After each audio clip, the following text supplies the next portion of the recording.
Les damos la bienvenida al Hola. espacio del Círculo del Encuentro de Niños.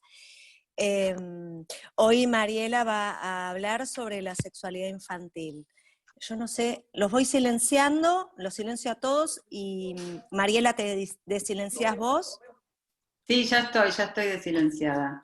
¿Me Pero mirá escuchas? que los voy a silenciar a todos, así que te voy a Ok, silenciar, desilenciate. dale. Bueno, Bueno, bienvenida. hola, Wendy. Sí, en todo Ya caso, nos Ingrid. Sí. Ah, Ahí está. Hola, bueno, buenos días. Sí, me interesaba plantear en principio algunas cuestiones que venía pensando, ir planteando preguntas y después me interesa dejar un espacio de discusión y de intercambio posterior, así que en todo caso haré más corto el texto para que después podamos conversar. En la reunión en que había hablado de la familia, en otra de las reuniones del ciclo de psicoanálisis con niños y de lo invariante en las configuraciones actuales, decía que, bueno, que lo que instaura la cultura es la prohibición del incesto, y proponía desplegarnos de la versión imaginaria del Edipo, es decir, no reducirlo a esta novela representada por los padres y el niño, sino entenderlo como esa estructura que sostiene la prohibición del goce incestuoso, instaurando el acceso a la subjetividad y permitiendo justamente la inserción en la cultura, ¿no? También proponía distinguir la función de la persona, ya que una sola persona puede cumplir con las funciones materna y paterna. Además decía que la función no depende ni del sexo anatómico ni del género de la persona en cuestión, y como hay variadas formas de familia, quiero aclarar que cuando hoy hable de padres, me refiero a funciones, ¿no? Que pueden encarnarse en una o varias personas que no necesariamente tienen que tener un vínculo consanguíneo con el niño, ¿no? También planteaba que el psicoanálisis, entiendo que desde su origen no fue heteronormativo, o sea, que no supone que las relaciones afectivas, sexuales deben ser heterosexuales, sino que me parece que Freud planteaba que la bisexualidad es intrínseca al ser humano, ¿no? Lo encuentro en 3 ensayos, había citado un fragmento en Schreber, cuando dice que en general el ser humano oscila a lo largo de su vida entre un sentir heterosexual y un homosexual, y una frustración o desengaño puede llevar para un lado o el otro, ¿no? Pero bueno, por otra parte, Freud estaba determinado por su época. Él trabajó el tema de la sexualidad en 1900, en la época victoriana, ¿no? En un momento en que este paradigma católico era que la sexualidad debía servir para la reproducción. Y afirmó que la anatomía es el destino. Sabemos que este paradigma se derrumbó. Todos sabemos, bueno, Freud fue el que digamos, inventó este concepto de falo, y el falo no es el pene, claramente, pero él mismo introduce, a veces incurre en este deslizamiento entre falo y pene, varón y padre, ¿no? La teorización que hizo Lacan permite distinguir la sexuación del sexo biológico y el género, lo cual no impide que imaginaricemos y ubiquemos del lado hombre al hombre biológico y del lado mujer a la mujer biológica muchas veces, ¿no? A quien se ubica en el género femenino del lado de la mujer y del lado hombre al macho, o quien se ubica en el género masculino. Nuestro tiempo no es el de Freud, pero tampoco es el de Lacan, ¿no? Me parece que, por ejemplo, esto lo dejo para la discusión posterior, para la charla posterior. Me parece que, por ejemplo, el binarismo respecto del género, también en la actualidad es insuficiente. Por otra parte, es claro que el modo de entender y de ubicar a la infancia va a ir produciendo diferentes niños. Lo cual, digamos, llevaría a la pregunta, ¿eso implica que la sexualidad infantil es distinta? ¿No? Me parece que, nuevamente, respecto de este tema, así como cuando hablaba de la familia, es necesario distinguir cuestiones estructurales de cuestiones epocales, ¿no? O sea, lo invariante de lo que es efecto del tiempo que nos toca vivir. Entonces, quería abordar primero cuestiones que me parece que tienen que ver con lo que no cambia, a pesar de las épocas, de los momentos que estemos viviendo, y que cuando hablamos de sexualidad infantil es preciso tener en cuenta la estructura de la primera infancia.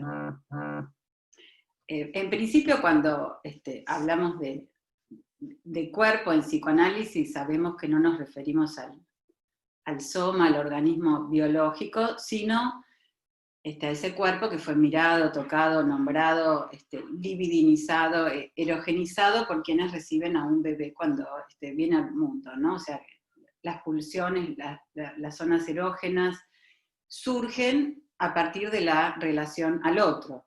La única manera de tener un cuerpo es a partir de las identificaciones y de la activación de los circuitos pulsionales, ¿no? Es decir, que el cuerpo biológico se hace pulsional en relación al otro primordial, ¿no? Es la pulsión la que hace de un soma un cuerpo erógeno. Y esto se arma en la relación al otro porque la pulsión no viene dada naturalmente, ¿no? Ni siquiera el hambre es biológico. Si hay hambre en un bebé es por lo que quien ocupe el lugar de otro primordial introduce en este cuerpo, ¿no? Y sabemos que la pulsión se arma en la relación con el otro a través de la demanda, ¿no? Y podemos decir que es a partir de la función deseo de la madre que la pulsión se organiza o no, porque sabemos que a veces no se organiza. Y podríamos decir que la sexualidad es el modo en el cual la pulsión participa en la vida psíquica. ¿Qué plantea Freud respecto de la sexualidad infantil? Tomo así algunos textos de Freud básicos, como 3 ensayos, organización genital infantil, las teorías sexuales infantiles. Él plantea que la sexualidad, bueno, como decíamos, no es algo biológico natural que esté relacionado con la reproducción de la especie. Una cuestión que me parece fundamental en Freud es que diferencia la sexualidad de la genitalidad. Freud fue disruptivo con el discurso de su época, planteando la sexualidad en el bebé, en el neonato. Pero, digamos, lo curioso es que la sexualidad no se limita a lo genital. Entonces la sexualidad infantil se expresa como escupir, incorporar, morder, espiar, orinar, defecar, ¿no? Plantea también que la sexualidad normal tiene rasgos perversos, porque en el niño todavía no hay estos diques anímicos, como él los llama, ¿no? Contra los excesos sexuales, como vergüenza, asco y moral. Es así que la aparición del asco nos marca el dique de la pulsión oral y anal. La aparición de la vergüenza nos da el inicio de la construcción del dique de la pulsión escópica, o lo que, bueno, Freud llama pulsión de ver y exhibir. Dique, por ejemplo, que es esperable encontrar alrededor de los 5 o 6 años, pero antes no está instalado y no nos llama la atención que así sea, ¿no? No nos llama la atención que un nene de 2 años se presente desnudo, pero sí que lo haga un nene de 7. Hay alguna cuestión relativa a los tiempos en esto. Tampoco nos preocuparía que un nene de 2 años juegue con caca, y sí que lo haga un niño de 6, ¿no? Nos parecería un dato significativo. Señaló Freud también lo polimorfo de la sexualidad en la infancia, es decir, que no tiene forma, no hay orientación aún, porque él plantea que va a haber una orientación. También dice que todas las zonas erógenas, oral, anal, genital, inicialmente son apuntaladas en cuestiones vitales y son excitadas por quienes están a cargo de la crianza. Ubica dos tiempos de la elección de objeto, ¿no? Los primeros objetos sexuales son quienes ocupan las funciones de cuidado. Es decir, que la primera elección de objeto es incestuosa, ¿no? Por eso es necesario que la prohibición del incesto se instaure. Luego esto se reprime y en la pubertad se eligen objetos sexuales exogámicos, ¿no? Por fuera de la familia. Y en este tiempo, plantea Freud, en la pubertad, se determina la conformación definitiva de la vida sexual. Es decir, que para él hay una conformación definitiva de la vida sexual. Y ubica dos tiempos en la irrupción de la sexualidad, dos oleadas, ¿no? Una en la infancia y otra en la pubertad. También es una propuesta freudiana. Y Freud ubica en la infancia una organización pregenital, lo sabemos, y una genital, diferenciándola de la genitalidad que se pone en juego a partir de la pubertad. Inicialmente hay un predominio de las organizaciones oral y anal, que son las que predominan en la vida sexual cuando lo genital no alcanzó aún su papel hegemónico. O sea que para él va a alcanzar lo genital su papel hegemónico a partir de la pubertad. Y encuentra en el chupeteo los rasgos esenciales de la práctica sexual infantil, ¿no?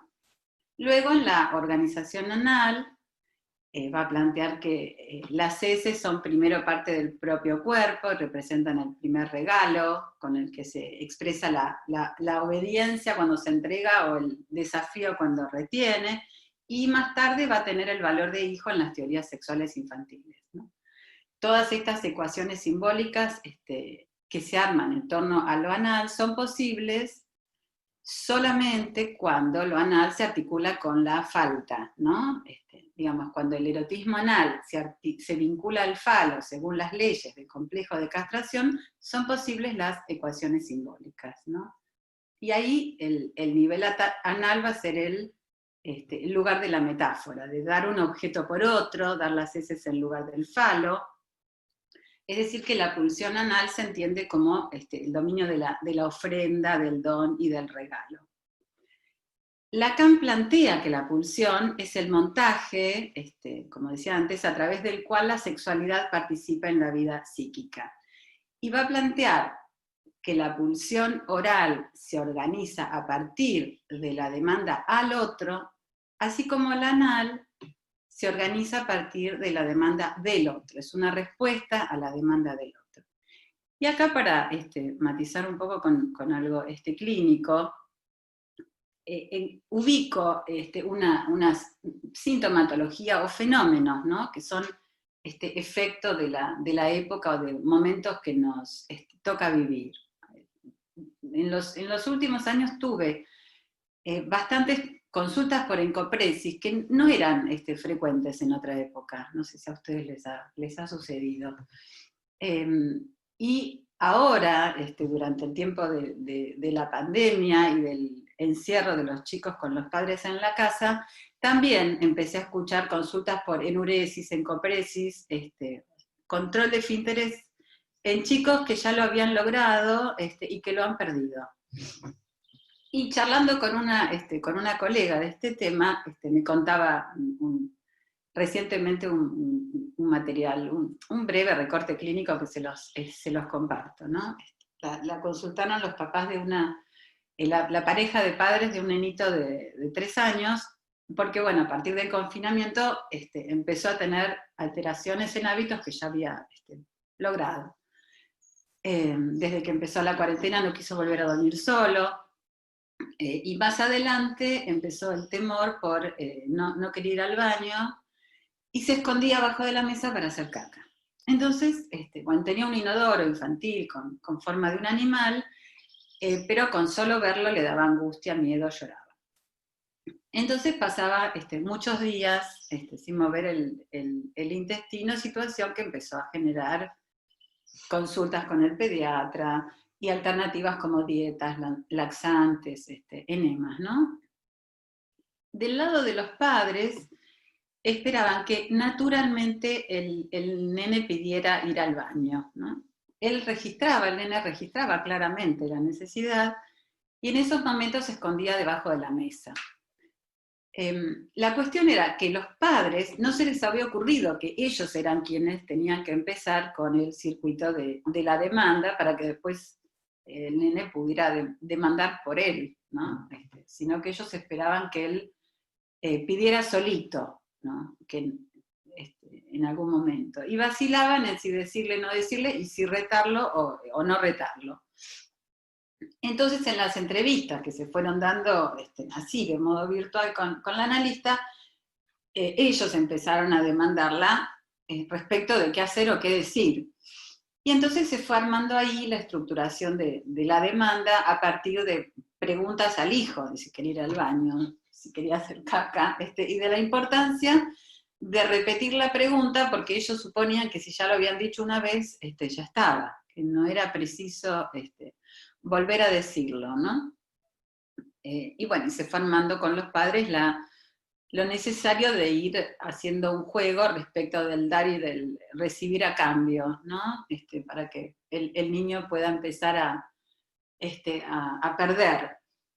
Por otra parte, me comentaba que la casa era un espacio muy grande, tipo un loft, y entonces no había lugares separados, entonces fue necesario empezar a distinguir lugares, incluso el lugar donde tirar los residuos, donde poner los desechos y donde no.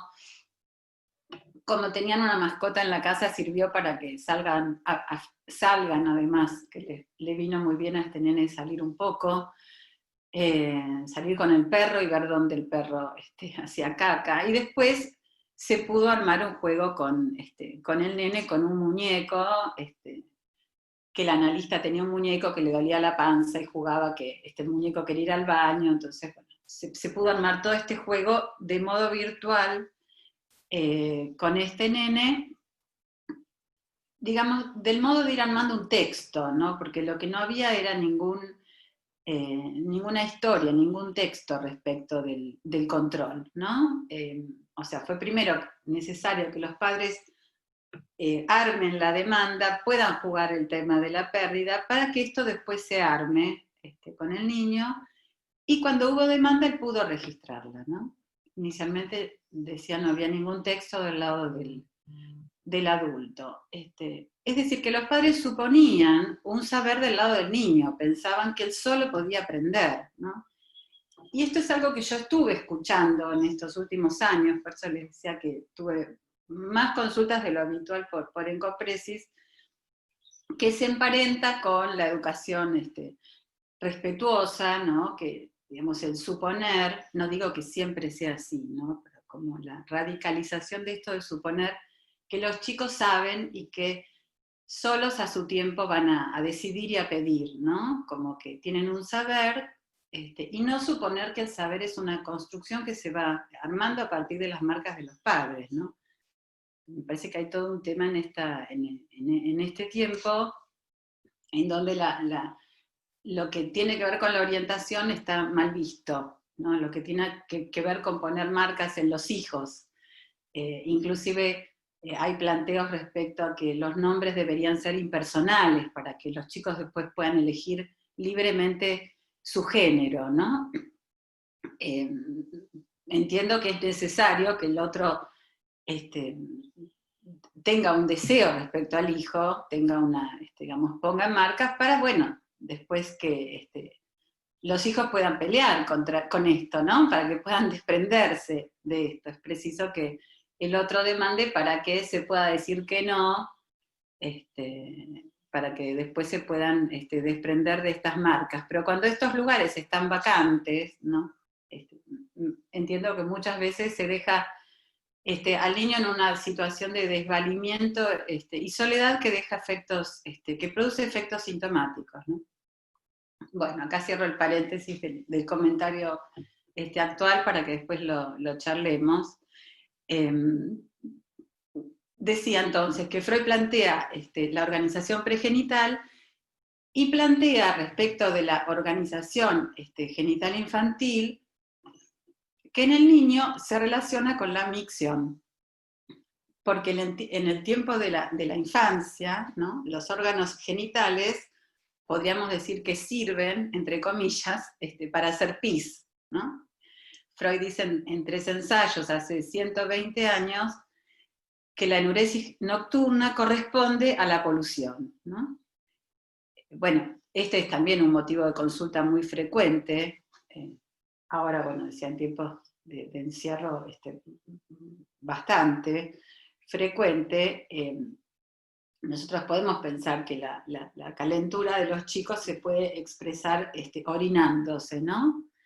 Digamos, es toda una cuestión para pensar también respecto del colecho, por ejemplo, ¿no?, y sus efectos en la erotización y los desbordes en los chicos. Lo que Freud plantea como diferente de la organización genital del niño respecto del adulto, que él ubica adulto a partir de la pubertad, es que para los chicos solo desempeña un papel principal el genital masculino, ¿no? Entonces, no hay un primado genital, sino un primado del falo. O sea que hay un tiempo en que para los chicos ser mujer no coincide con no tener pene, con la falta de pene. Y esta tesis de 1923, Ingrid, ¿vos tenés el videíto que te mandé? Si lo podés poner en un minutín. Sí, ahí te lo comparto. Esta tesis de 1923 se actualiza cuando los chicos que acceden actualmente a información anatómica de modo inmediato, digamos, todavía creen en un tiempo que todos tienen o deberían tener pene, ¿no? Así es que en el historial de Juanito vemos que toda su investigación está orientada en encontrar quiénes tienen y quiénes no, ¿no? Lo que a mí me llama la atención es que esto que bueno, pasaba en 1923 según Freud, sigue pasando en el 2020, ¿no? Esta creencia. Tengo un video muy simpático, que no es para después se publica en las redes, pero sí, es muy cortito, así que si Ingrid lo puede, es de un sobrino. Si Ingrid lo puede poner, ¿podés compartir? Estoy intentándolo y no logro. Espera, ¿eh? ¿No lo lográs? No me Bueno. deja. No me deja acceder. Sigo intentando, yo sigo intentando y... Dale, vos seguí. ¿No lo tenés o no te deja acceder? No me aparece como posible para compartirlo. Lo había guardado en mis archivos, pero... Bueno, no importa. Sigo intentándolo. Si no, después yo lo pongo, pero lo tengo que buscar, pero lo tengo ahí. Bueno, entonces decía que este órgano, el órgano genital masculino, aparece en un lugar central en ese tiempo, porque imaginariamente representa la potencia. No es el falo, pero en ese tiempo ocupa ese lugar. Después, por las ecuaciones simbólicas que se van organizando, los seres parlantes nos vamos a buscar, pasar la vida buscando siempre, ¿no?, aquello que nos complete. El auto, la pareja, el celular, la ropa, ¿no? Digamos, siempre creyendo que con eso vamos a estar completos. La ilusión dura muy, muy, muy poco para alegría de los fabricantes de objetos de consumo, ya que, digamos, el brillo fálico va invistiendo diferentes objetos, ¿no? Entonces, bueno, siempre estamos ahí en la búsqueda de qué es lo que nos va a completar, ¿no? Digamos, eso es lo que rige la lógica de este tiempo, ¿no? En realidad sabemos que esto no lo tiene nadie al falo, que completa, ¿no? Los varones tienen pene, las mujeres vagina, pero el niño supone que deberían tener pene, ¿no? Las nenas también se sienten incompletas. Entonces, ¿por qué aparece esta idea? Si desde la anatomía, digamos, no falta nada. Esto es una cuestión cultural que se sustenta en suponer que ahí donde no hay debería haber, ¿no? A la mujer sabemos que desde lo biológico no le falta nada, está completa, ¿no? Lo real no le falta nada. Es desde lo simbólico que se supone que ahí donde no hay debería haber. Desde lo simbólico en donde se ubica una falta en lo real. Lacan dice que esta suposición está sostenida en la lógica de la privación, en ese tiempo de la falta, en el cual la oposición es entre la potencia y la impotencia, con el telón de fondo de que todo podría ser posible. Entonces, la diferencia que se ubica en ese tiempo es en los términos de tiene pene, está completo, fálico. ¿Pasó algo? No.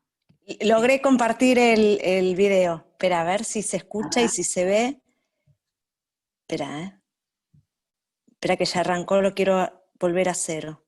No sé si lo ven. ¿Vos lo ves?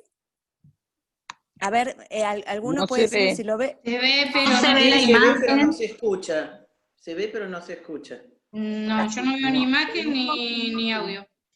No, yo no veo nada, ¿eh? No se ve Bueno, nada. Yo sé no si lo veo, ven. Yo No no se veo ve. nada. No se Vamos, ve, sigamos no se y escucha. después yo lo busco. Bueno, Dale. se ve que los que tienen iPad lo ven, ¿no? Cris, vos que tenés iPad, ¿lo ves? No ¿Lo se ve la veías? imagen, se ve que hay un audio, pero no una imagen. Después lo Bueno, busco. dale. Decía que en este tiempo, digamos, la diferencia sería, tiene pene, está completo, fálico, no tiene pene, le falta algo castrado, ¿no? No existe la diferencia masculino-femenino, esto me importa mucho que subrayarlo, no existe la diferencia masculino-femenino que recién se va a armar en la pubertad, ¿no? Entonces, en este tiempo en que la falta, este es algo que planteo, que planteo yo, que me parece que digamos, que en este tiempo en que la falta opera como privación, no se puede todavía apropiar de la diferencia a la que la castración enfrenta, ¿no? La castración como operación.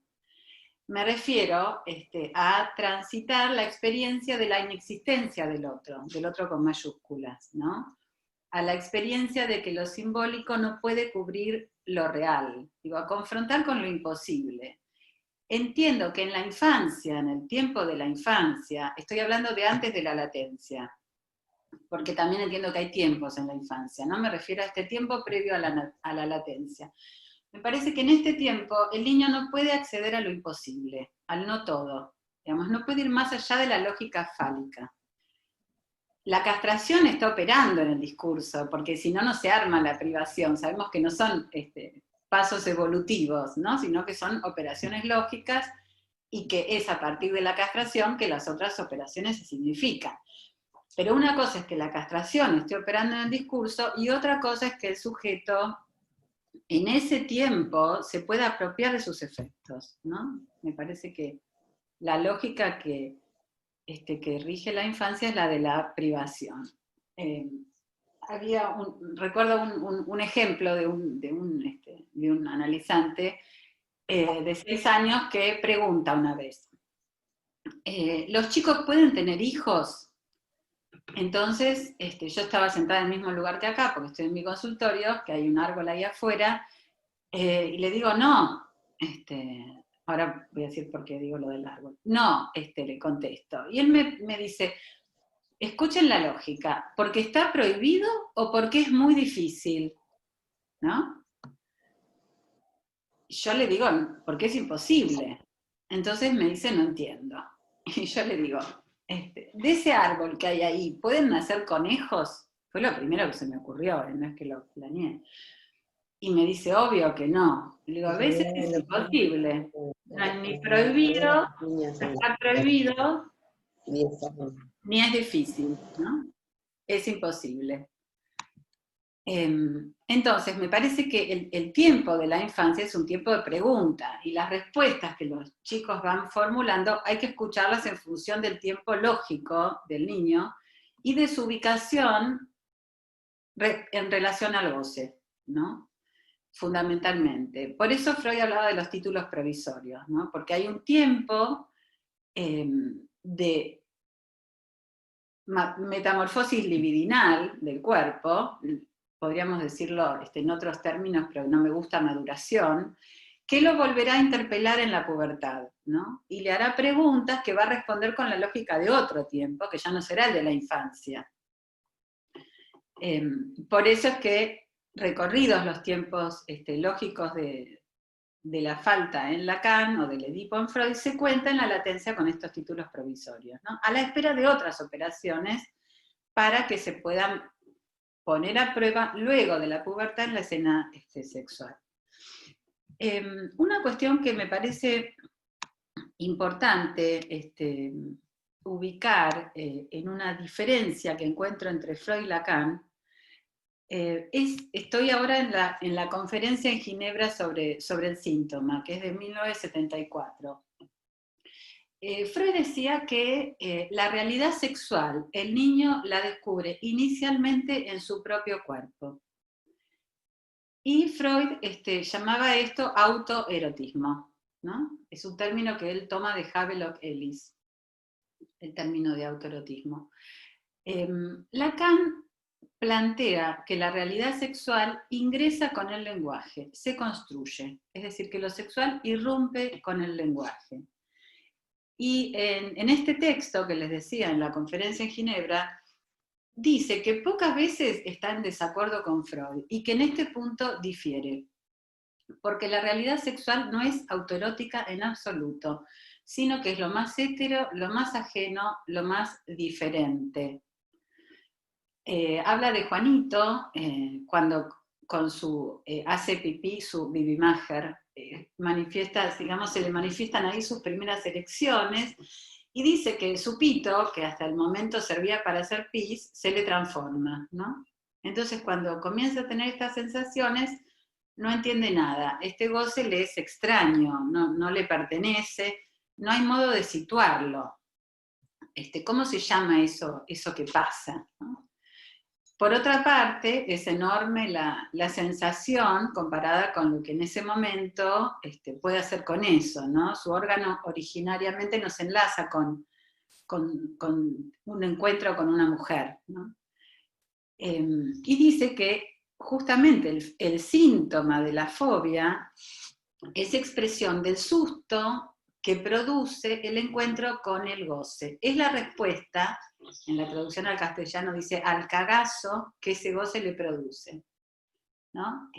Digamos que en el seminario 4, la fobia aparece como supliendo esta función de separación y como la posibilidad de sustituir el terror de la devoración por un significante que produce temor, y en este texto de 1974 propone, creo que le da otra vuelta a esta cuestión, propone que este goce rompe la pantalla y la fobia viene a construir nuevamente el cuerpo, ¿no?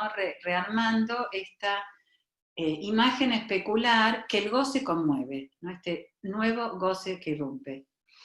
Y como Freud y Lacan siempre hablan de los varones biológicos, les cuento la historia de la hija de una amiga, que cuando tenía 6 años estaba mirando una novela, y en el momento en que los protagonistas se besan, se da vuelta y le dice a la mamá, mami, ¿por qué cuando miro esas cosas siento así en la chucha, ¿no? Con ese gestito.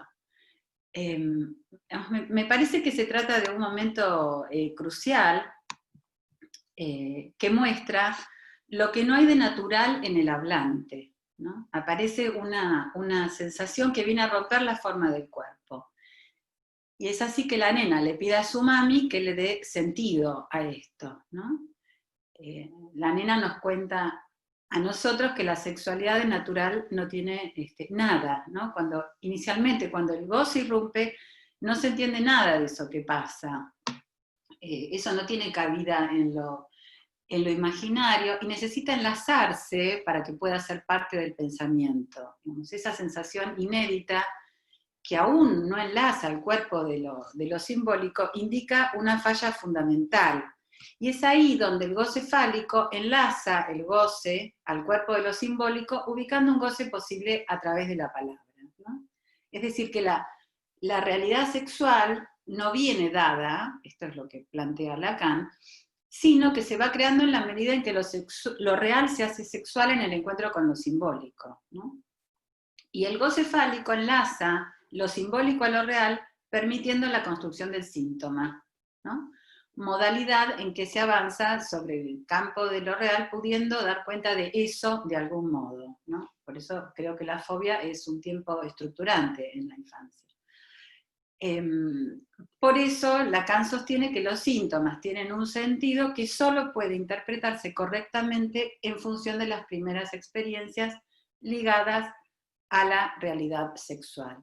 Y me parece que avanza, más allá de Freud, agregando que el síntoma de la fobia es efecto del surgimiento del goce fálico, ¿no? Entonces, digamos, podemos decir que cualquier Juanito, cuando se ubique con relación al falo, podrá gozar de su pito, ¿no? Porque recién se goza fálicamente cuando se da cuerpo al goce de manera significante. Y ahí el significante se muestra siendo la causa del goce al tiempo que hace límite al goce, ¿no? Entonces, decía, resumiendo, de Freud, que afirma que el niño es un perverso polimorfo, que entiendo yo que afirma que la bisexualidad es intrínseca al hablante, distingue sexualidad de genitalidad, sostiene que la ubicación respecto de un sexo y la elección de objeto sexual son resultado del tránsito por el drama edípico, las identificaciones resultantes y el modo de ubicarse respecto de la castración, y asevera que antes de la latencia la diferencia se plantea entre fálico castrado, no entre masculino femenino, ¿no?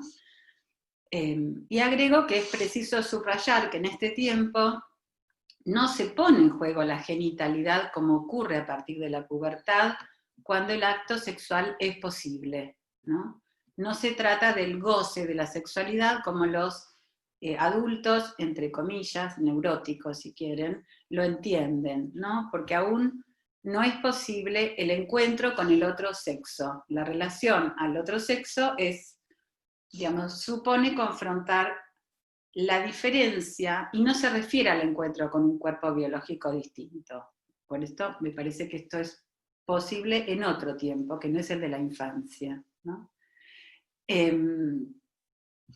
Bueno, Freud habló de la investigación sexual infantil, que como decía antes responde al goce que sostiene en cada momento. Él sitúa lo traumático en algún momento de la sexualidad en la falta de saber, ¿no? Y hay un artículo muy simpático de 1907, El esclarecimiento sexual del niño, que se lo dirige a un pediatra, en donde postula que es necesario informar al niño sobre la sexualidad para evitarle sufrimiento y neurosis. Bueno, el plan de Freud de ese momento ahora se cumple en las escuelas, ¿no?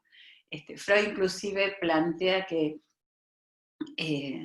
como comprueba la inutilidad de los padres para hablar con sus hijos sobre el tema, él argumenta que la escuela es el mejor lugar para informar.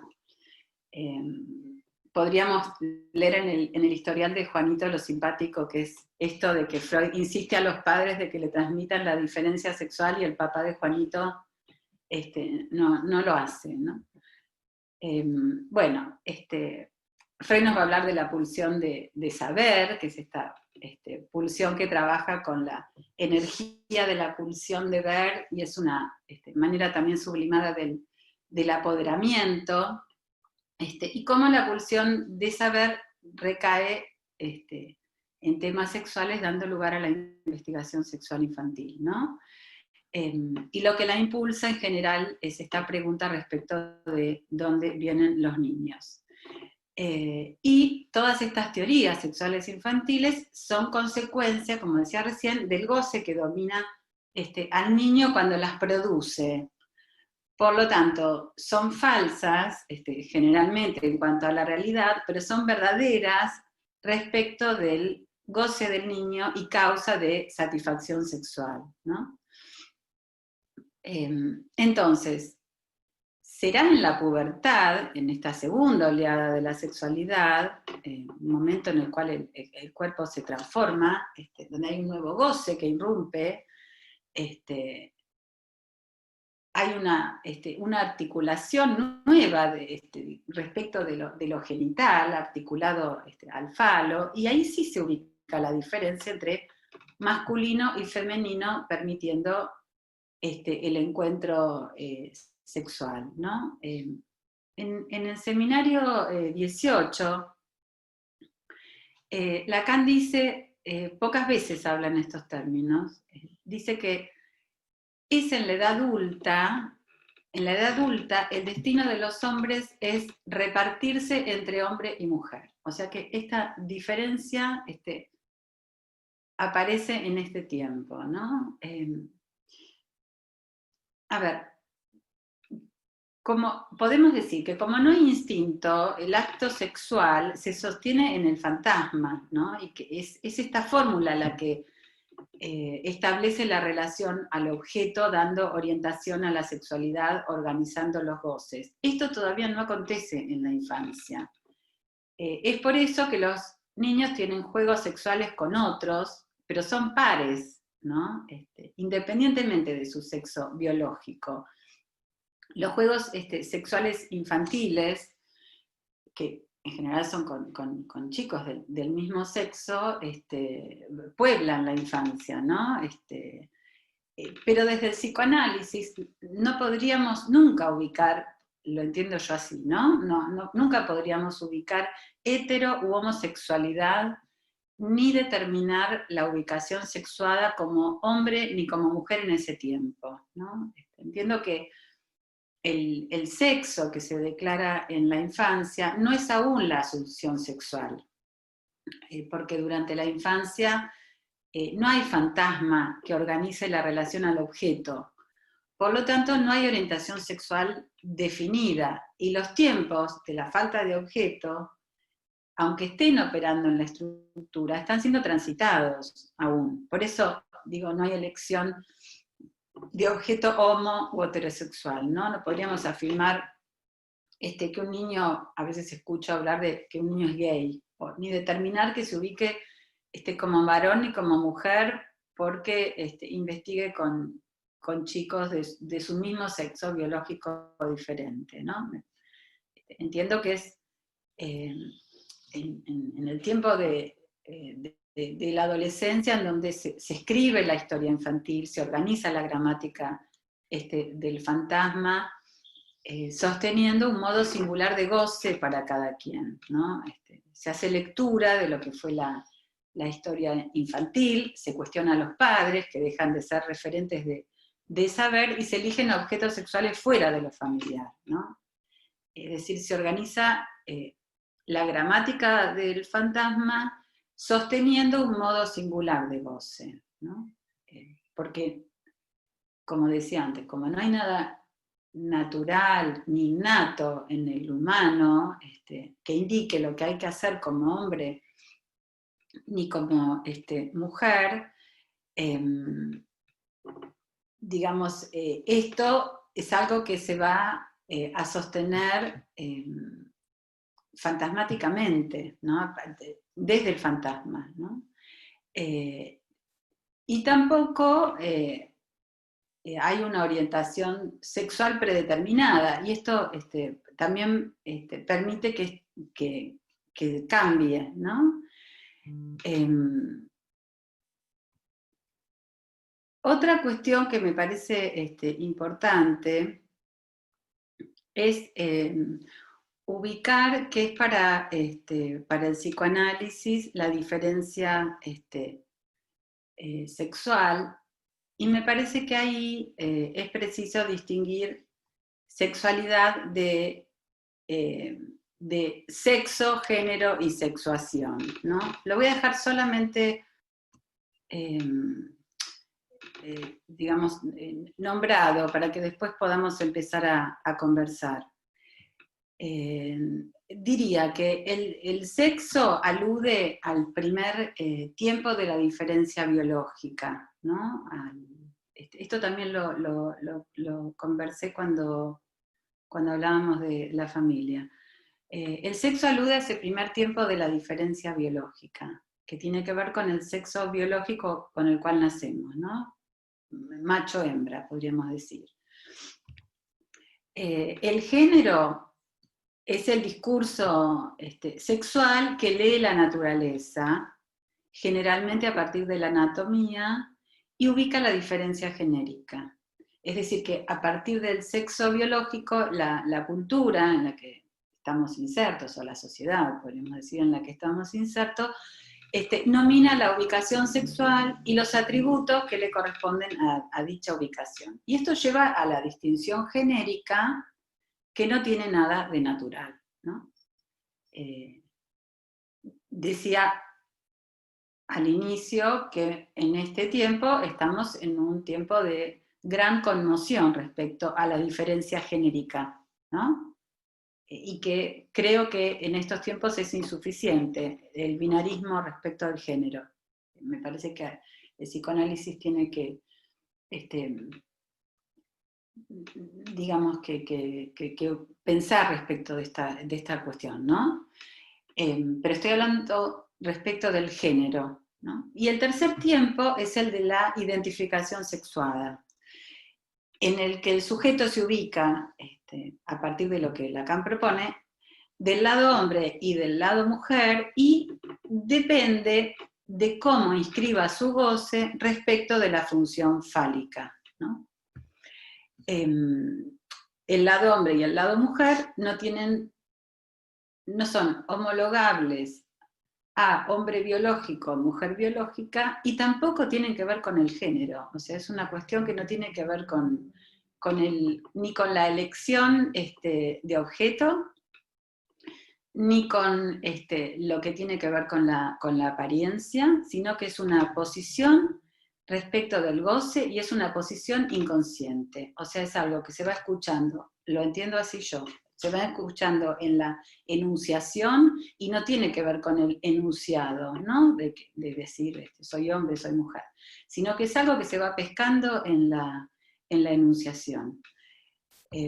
Bueno, podría seguir con este tema, pero me parece que como tengo ganas de que armamos charla, inclusive en ir escuchando lo que fueron escuchando ustedes, ir escuchando participaciones, y bueno, y el diálogo. Entonces prefiero dejar acá y después, en todo caso, seguimos, ¿sí? Bueno, entonces abrimos. ¿Querés ver si podés compartir el video? Yo me lo pasé a Dropbox. Mientras van preguntando, porque lo tengo que buscar y tengo más. Bueno, ya conocen la modalidad. Para los que no la conocen, van a participantes, ahí está la opción de levantar la manito, y así les vamos dando lugar a preguntas y comentarios. Mientras van levantando la mano, yo te pregunto, Mariela, para que por ahí detalles un poco más entre la diferencia de sexuación y género. Lo que yo entiendo por sexuación tiene que ver con la identidad sexual, y sí, puede ser variable, si uno puede posicionarse, porque pensaba en los queer o los bigénero, los que se sitúan en esas posiciones, si pueden situarse por momentos del lado hombre y del lado mujer, de acuerdo a lo establecido por Lacan con las fórmulas de sexuación. Bueno, no sé si preferís que hagamos varias preguntas y las anotás o vas contestando. Yo prefiero porque además me interesa no solamente yo responder, sino que se vaya armando un diálogo, ¿sí? Bárbaro. Está Marité. Marité, tenés que silenciarte. Sí. No, yo justamente en la misma línea tuya, Ingrid. Ah, Quería, claro, esta cuestión de que estamos recibiendo ahora demandas de análisis de adolescentes, sobre todo, que están en esta cuestión de, sí, que ellos se denominan como la fluidez, ¿no? Este tema, sí. tanto, porque yo justamente me preguntaba, ¿no? Estaba justamente atendiendo una consulta en ese momento, en el punto de que lo único que parece amarrarlos es el nombre, con el cual parecieran, ¿no? Es decir, bueno, ¿dónde estaría lo único que no fluye? Entonces se me ocurrió preguntarle, bueno, pero vos estás conforme con tu nombre, te sentís que hay algo ahí que te... Con lo cual podés sostenerte, bueno, aparentemente sí. Entonces, bueno, ese nombre, lo que pasa es que ese es el punto, ¿no? Habría allí en esta fluidez donde a veces se podrían ubicar del lado femenino, del lado masculino, o de buscar objetos homólogos, porque además es curioso, ¿no? Si de repente se sostiene del lado masculino, siendo varones, y eligen otro varón, la elección sería homosexual, pero muchas veces la coartada es que eligen como objeto, por ejemplo, mujeres que se sienten hombres, con lo cual, ¿no? La cuestión se sostendría lo hetero, perdón, ¿no? Por el lado de, bueno, de buscar, ¿no es cierto? Digamos, lo homo, en el sentido de que, bueno, son hombres que están con otro hombre, pero en realidad están con alguien que se siente hombre sin serlo, ¿no? Es decir, es muy complejo este tema, por eso digo, Mariela, que es muy oportuno, muy interesante, esta cuestión, digamos, de, bueno, en el punto de por qué diría Lacan que habría que en algún momento, bueno, el semblante es muy claro, ¿no? Hacer de hombre o hacer de mujer, como que también Lacan entiende que no es posible serlo del todo, ¿no? Que hay algo en la sexuación que es inabordable, que no se puede saber, pero hay que hacer de, ¿no? Bueno, lo dejo ahí como para pensar, para que todos, porque me parece que son más las preguntas que las respuestas, digamos, ¿no? Silvia, me aparece como iPhone de Silvia. A ver. Ahí está y ahí está. Perdón, estoy en la terraza, por eso. Bueno, Ah, la pregunta es la siguiente. Bueno, la pregunta es un sos pequeño vos, Silvia. comentario. Soy yo. Sí, bueno, que me quedé pensando, bueno, primeramente muy clara la exposición, Mariela, me gustó muchísimo, porque abarca tantos conceptos, ¿no? Bueno, pero me quedé pensando un poco en algo que me pasó, bueno, en el consultorio también, que tiene que ver un poco con esto de la conmoción de los géneros, ¿no? O del género, en relación al género, y cómo se orientan los niños hoy en esta época respecto de lo que es la sexualidad infantil, de la investigación sexual infantil. Una nenita de 9 años que va y le pregunta a su mamá, no va, le dice, mamá, creo que soy bisexual, ¿no? Entonces, digamos, estos significantes que andan dando vuelta por ahí, previos a los que el niño quizás pueda, ¿no? Tener una llegada por sí mismos a esas cuestiones, como el discurso también, ¿no? También aporta a todo este tema, ¿no? Bueno, este era un pequeño comentario, ¿no? La confusión y los significantes que hay a disposición, que antes en la época de Freud, por supuesto, ni siquiera existían, ¿no? Bueno, eso, gracias. A ver, Celia. bueno, Perdón. Dale. No. Ah, Celia. A ver, Celia, está silenciada. Sí, ahora se escucha. Sí. Sí. Bueno, Mariela, gracias. Tu presentación abarca muchísimas temáticas. Yo voy a tomar un par de cuestiones que me resultan sumamente interesantes.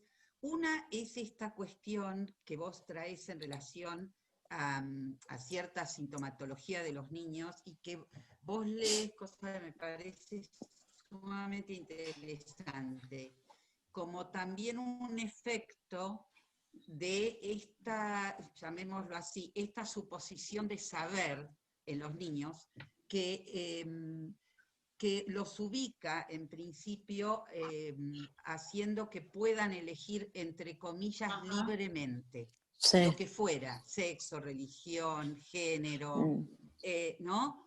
Digamos, me parece que eso es una marca de época, por lo menos en nuestra cultura occidental, porque hay otras culturas en las que esto no Celia, funciona perdón así, que interrumpa, pero se sí, escucha muy suave. no. Perdón que interrumpa, pero está muy suave el audio ¿No se para escucha? varios. Sí, ahora sí. A ver, pues Hablo- estoy hablando con voz bien alta. Ahora me voy a acercar a la... Ahí, me ahí acerco cuando te al- sí, Ahora... cuando te acercás se escucha más claro. Ahí mejor, ahí mejor. Ah, bueno, me voy a acercar. No, bueno, en esta supuesta libertad y esta elección, y creo que es una marca de época en nuestras culturas occidentales, no sabemos cuál va a ser el efecto, pero lo que yo me preguntaba, esto es una pregunta, ¿no?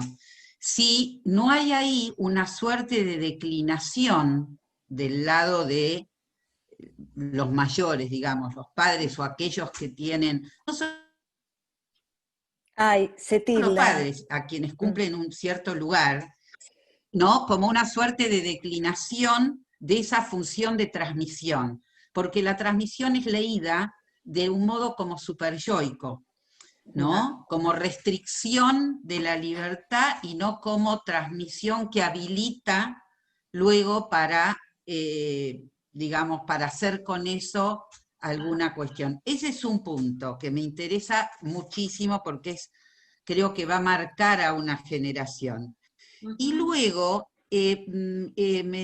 también me interesaba la cuestión del autoerotismo, esto que vos marcás de la diferencia Freud-Lacan, que sí, pero te quería preguntar si, porque cuando Freud habla de autoerotismo, en realidad está refiriéndose a un cuerpo fragmentado, por eso después va a ubicar la necesidad de otra acción, que es el narcisismo, para lograr la coordinación corporal. O sea que el autoerotismo remite al cuerpo fragmentado, ¿no? A esos pedazos. Y quería vincular o ver cómo lo pensabas vos. Cuando Lacan toma la cuestión de Juanito en la conferencia de Ginebra y dice que esas primeras elecciones en realidad lo que hacen extraño al órgano, digamos, justamente lo que eso introduce es que separa al pene falo, lo voy a llamar así, de la completud imaginaria del cuerpo, ¿no? Entonces, si vos, esta es una hipótesis mía, la quiero conversar con vos y con todos, si justamente lo que está planteando Lacan es que lo que hace ajeno al órgano es el goce, la irrupción del goce hace ajeno al órgano y lo separa de la completud imaginaria del cuerpo. Que esto lo va a traer Lacan también con Mishima, cuando habla de su, digamos, bueno, no quiero alejarme a otras cuestiones, pero en la misma línea, ¿no? Y que en ese sentido, por eso lo ponía en paralelo con el autoerotismo y la cuestión de la fragmentación corporal y demás. Por ahora tengo 1000 cosas, pero por ahora dejo ahí para dar lugar a los demás. Gracias, Mariela. Hagamos una cosa, Mariela, si querés comentás algo vos y después está Luz y Patricia. Quería solo acotar esto que interesante y remarcar lo que vos dijiste de la demanda, de la importancia de la demanda. ¿Decís vos, Mariela? Me voy olvidando. Ya me olvidé lo que iba a decir. Me parece, a ver, respecto del género, no me acuerdo la pregunta exacta, pero me parece que la diferencia genérica es algo que viene del otro, ¿no? Digamos, del otro es del otro de la cultura en la que estamos, en la sociedad en la que estamos, y particularmente del otro de cada uno, ¿no? En cada singularidad será diferente. quien encarne el lugar del otro nos va a ubicar en un lugar. Inicialmente son los otros quienes nos distinguen, reconocen, nominan, y luego el sujeto hará una lectura de eso que recibe y hará su propia interpretación, ¿no? Que alguien pueda decir, yo soy ese, es consecuencia de la lectura que va haciendo de cómo fue nombrado, mirado, deseado inconscientemente por los parientes próximos, podríamos decir.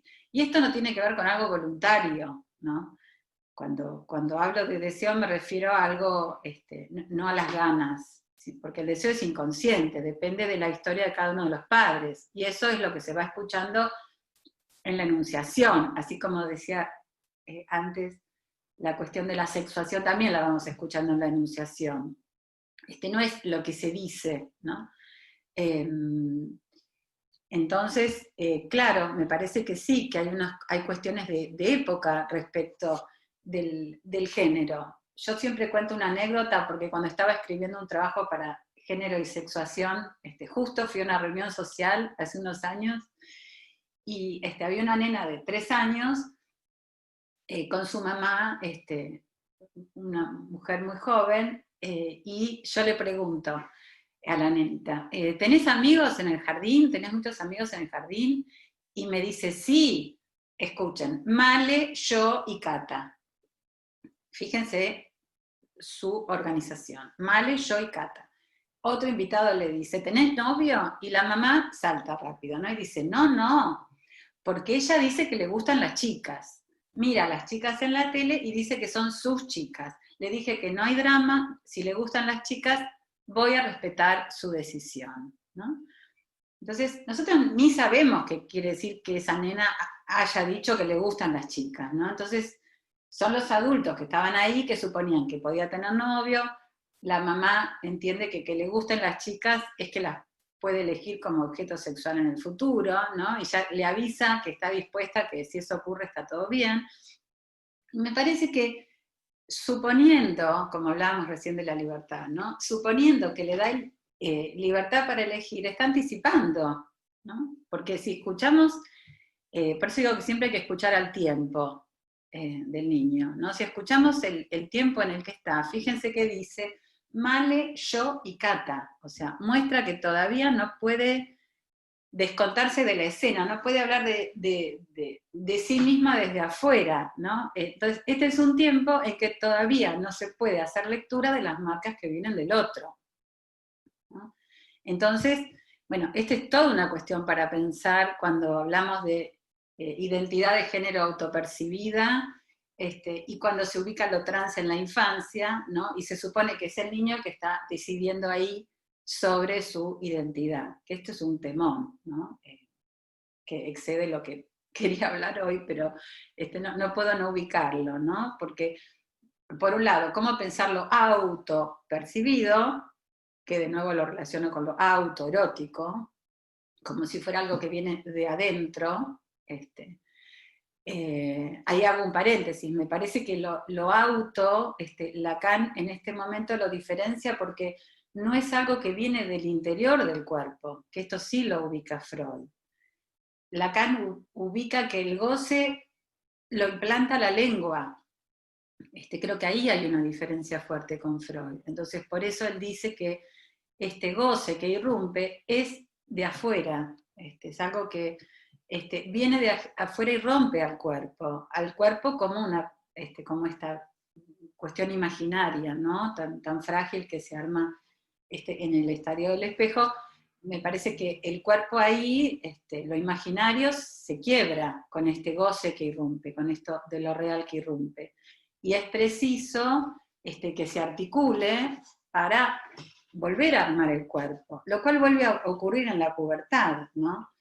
Entonces, bueno, también pensar cómo podemos pensar lo autopercibido cuando inicialmente somos hablados y mirados, y el niño inicialmente empieza hablando en tercera persona de sí mismo, ¿no? Y dice, el nene quiere caramelo, qué sé yo, ¿no? Que el modo en que habla nos muestra el modo en que se constituye, que es desde el otro. Después, por supuesto que es posible hacer con las marcas del otro, y elegir, claro que se puede elegir, entiendo que no se puede elegir en el tiempo de la privación, porque en ese tiempo en que el telón de fondo es que todo es posible, es necesario el otro, es necesario creer que el otro tiene las respuestas, ¿no? Es necesario creer que el otro sabe. Hay tiempos de cuestionamiento del sujeto al otro, y hay un tiempo en la infancia en que el otro no es cuestionado, y es necesario que no sea cuestionado para después, por supuesto, que caiga, ¿no es cierto? Pero es necesario, por eso hablaba de suponer que el niño tiene un saber, ¿no? Es precisa la transmisión para después luchar, en todo caso, contra esta transmisión. Yo pensaba, ¿no?, respecto de la decisión en la infancia, ¿no? Por ejemplo, con qué recursos cuentan los niños en la primera infancia, insisto, para decidir, por ejemplo, ubicarse en un género distinto al que fue asignado, y cómo suponer una ubicación diferente respecto del sexo biológico y del género que fue asignado antes del segundo despertar de la pubertad, ¿no? Me parece que cuando aparece ahí la cuestión respecto del cambio de género y nombre, sería importante que nos preguntemos quién está hablando ahí, ¿no? Bueno, y respecto de la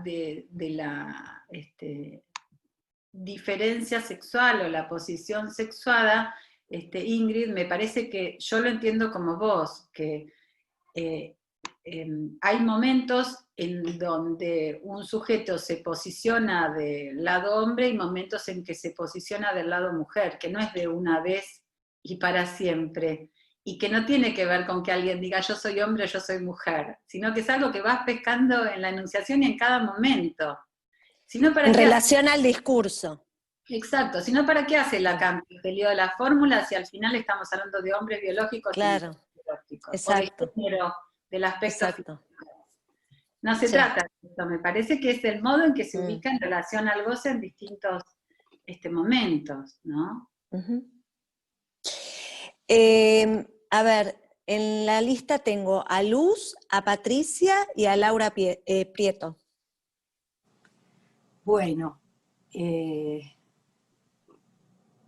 escucha? Sí, sí, perfecto. Bueno, Mariela, sí, muy interesante.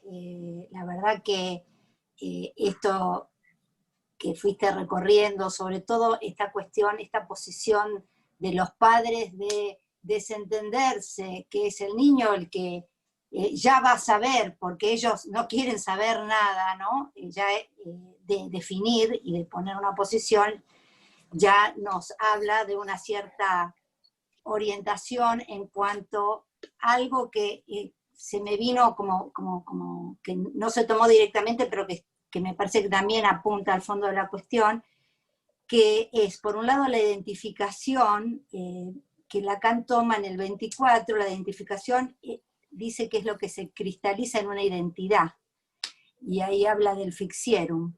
Y por otro lado, la cuestión del nombre del padre y el nombre propio, porque justamente acá estamos hablando de, inclusive en la realidad, vamos a ponerlo para salirnos, en la realidad de los juzgados hasta se puede uno cambiar el nombre, ¿no? La nena de 5, Marta, se llama Juan, bueno, y todo daría lo mismo. Entonces, ¿qué es lo que hace a una identidad?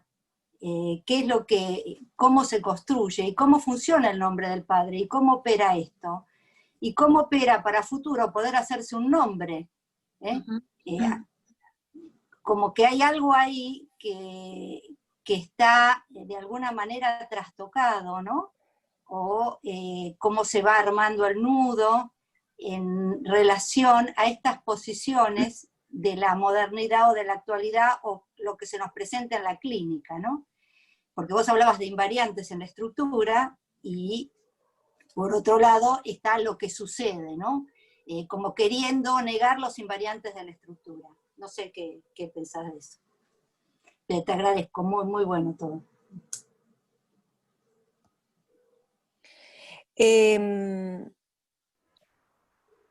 Perla, ¿querés saludar?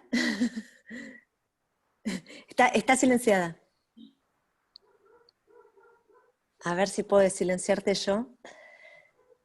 No, quería Ahí está. agradecerte, Mariela, la presentación, riquísima, pero tengo que salir por una cuestión familiar, así que me retiro y el lunes nos vemos. Gracias. Chao, Perli. Patricia. Bueno, buen día, gracias. Bueno, la verdad que muy interesante, Mariela, qué bueno que a pesar de que estas cosas las venimos trayendo siempre, nos volvemos a preguntar cosas, ¿no? Respecto de la sexualidad infantil, y un poco lo mío puede estar ligado a lo que dice Luz. Bueno, yo pensaba en los adolescentes, que cada vez se ve más esta cuestión de como un acting, de que necesitan experimentar, tener contactos sexuales, para decir de alguna manera, con hombres, con mujeres, pero donde, digamos, no se entiende muy bien si hay un empuje, digamos, pareciera que hay que hacerlo, ¿no? Como una especie hay que conocer de todo, ¿no? Como que está todo permitido. Y me preguntaba en esto del momento de la sexualidad infantil, donde justamente no hay todavía una diferenciación femenino-masculino, sino, y este encuentro, digamos, en todo caso erótico con el otro es con el semejante, fálico castrado. ¿Cuál sería ese empuje o esta especie de acting, si tiene que ver justamente con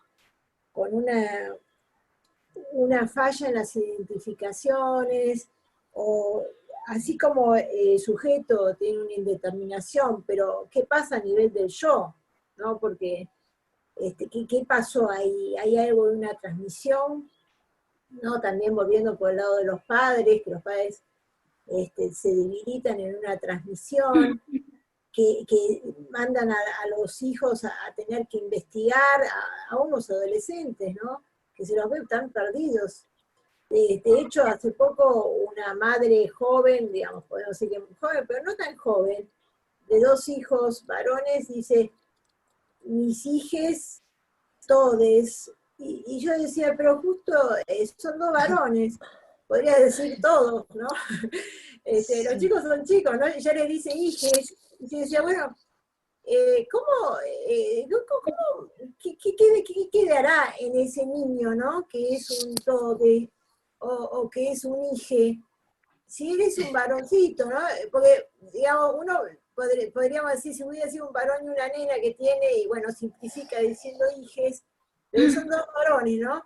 Entonces, ¿cuál es esto que está pasando? ¿Es una cuestión de transmisión, una debilidad en la identificación? Cosa que me parece que claramente nos va a enfrentar con situaciones complejas, ¿no? Cuando fallan esto. No sé si es por eso, es una especie de pregunta que me estoy haciendo. Bueno, a ver, Mariela, ¿qué tenés para decir? Gracias. Ver, ¿puedo hablar? Ingrid, quiero decir algo. Dale. La verdad es que me olvido en serio. Dale. Voy pensando cosas y después me olvido. No sé si entendí bien tu planteo, Patricia, pero a mí me parece que el sujeto es un efecto de discurso, ¿sí? Entonces, justamente me parece que la sexualidad es cultural. La identidad de género, la distinción genérica, claramente la diferencia genérica, ojo, estoy hablando de diferencia genérica y no de sexuación, porque a mí me parece que ahí hay algo importante. La diferencia genérica es una cuestión absolutamente dependiente de las sociedades. El binarismo de género no es universal. Hay sociedades donde históricamente, ¿no? Donde hay terceros géneros, la cuestión del binarismo no es algo universal, y creo que eso sí está absolutamente cuestión en este momento, ¿no? Que nos queda muy corto hablar de binarismo. Y creo que no es una falla en las identificaciones, sino que se irán identificando los niños a los significantes que se le vayan proponiendo, ¿no? Me parece que por eso esta diferencia en las elecciones sexuales que estamos escuchando, que no es que no existieran antes, ¿no? Pero me refiero a que ahora es como más habitual. Lo que a mí me resulta más complicado es suponer que en el tiempo de la infancia hay una posibilidad de elección en ese sentido. Por eso digo que cuando hay una decisión, cuando se escucha una decisión, que yo la pondría entre comillas, me preguntaría quién está hablando ahí. Cuando digo quién está hablando ahí, no me refiero a directamente cuestionar y criticar y suponer que no está bien que eso ocurra. No lo quiero poner una cuestión valorativa, ¿no? Muchas veces nos encontramos con, muchas veces no, porque tampoco hay tantísimos casos, pero algunas veces escuchamos en donde hay situaciones en que un niño pasa a ser niña y se pone nombre de mujer, en donde hay una pacificación después de que esto ocurra, ¿no? De algún modo algo se anuda con eso. Entonces uno podría decir, bueno, más allá de que no creo que haya sido el niño el que haya tomado esta decisión, sino que es efecto de cuestiones que ocurrieron en su historia, a lo mejor esto es algo que viene bien porque organiza, ¿no? No sé si se entiende lo que estoy diciendo. Pero yo me pregunto, y creo que la respuesta es que un niño en esos primeros tiempos, hablo de 4, 5, 6 años, no puede decidir ir más allá de las marcas, porque ese es otro tiempo, en el hacer lectura de las marcas que vienen del otro, y sí, tomar una decisión de ubicarse en otro lado. Como decía recién Luz, la identidad es efecto de las identificaciones, es decir, las identificaciones cristalizan en una identidad. Esto es algo que uno trabaja en un análisis y por supuesto que es conmovible, si no, ¿para qué te analizas? En el transcurso de un análisis las identificaciones caen, ¿no? Pero creo que en el primer tiempo de la infancia no es posible aún, ubicar que el otro no existe. Porque el otro está encarnado en la infancia, ¿no? Confrontar con lo imposible, con que lo real no puede ser cubierto por lo simbólico, con que el otro no existe, me parece que es algo de otro momento, no del tiempo de la infancia. Bueno, hasta ahí. ¿Sí? Hay varias manitos. Está Laura Prieto, después Marina Serral, Marité y Leila López. Laura, a ver si estás... Acá estoy. Si podés, ¿Me ahí escuchás? está. Sí, perfecto. Bueno, Mariela, una cuestión es si podías ampliar un poquito esto de la fobia como estructura, o de estructura, un tiempo de estructura. Y por otro lado, pensaba en esta suposición de saber de los niños también como una exigencia de los adultos, ¿no? Que ellos deben decidir si van para un lado o van para el otro, si son homo. Por eso también esta cuestión de, bueno, él dice, ella dice, ¿no? Por otro lado, los chicos todo el tiempo tienen estos significantes dando vuelta que antes no estaban.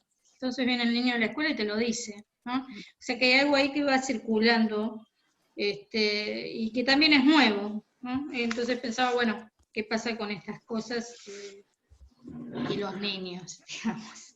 Bueno, algo de esto.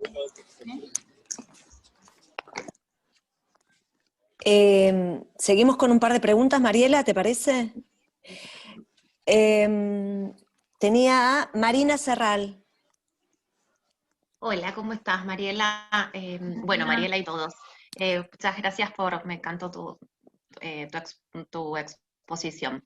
Yo te quería preguntar, a ver, estas cuestiones que sí es ver, que son como muy del discurso actual, que son imaginarias y tienen que ver con esto, con la no diferenciación, desde un lugar imaginario, qué sé yo, entrar al baño de hombres y de mujeres, o del rosa y el celeste, o que entiendo que están cambiando y que son parte como de lo imaginario o el lenguaje, ¿no? También como parte de lo simbólico de la época, como qué efectos pensás, no sé si es muy pronto para hablar de eso, pero qué efectos en la sexuación y en la estructura. No sé, yo recuerdo, por ejemplo, hace un tiempo, hace unos años, hace por ahí más de 10 años, con pacientes que por ahí me acuerdo que en las supervisiones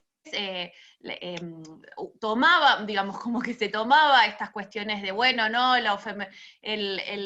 baño como de intervenciones que recurrían a estas cuestiones, ¿no? No sé, me acuerdo en el consultorio, no entrar al baño de mujeres o el de varones, o con los niños, por ejemplo, ¿no? Como para acompañar esto. Y hoy, desde lo discursivo, está como tan, no sé, estoy escuchando en un montón de lugares que ya no hay baño de mujeres y de varones, bueno, nada, estas cuestiones que todos conocemos, que tienen que ver, me parece, con esto que vos planteabas de pensar más en los géneros, y que si podemos pensar en algún efecto, aunque no sé si es como muy pronto. Marité.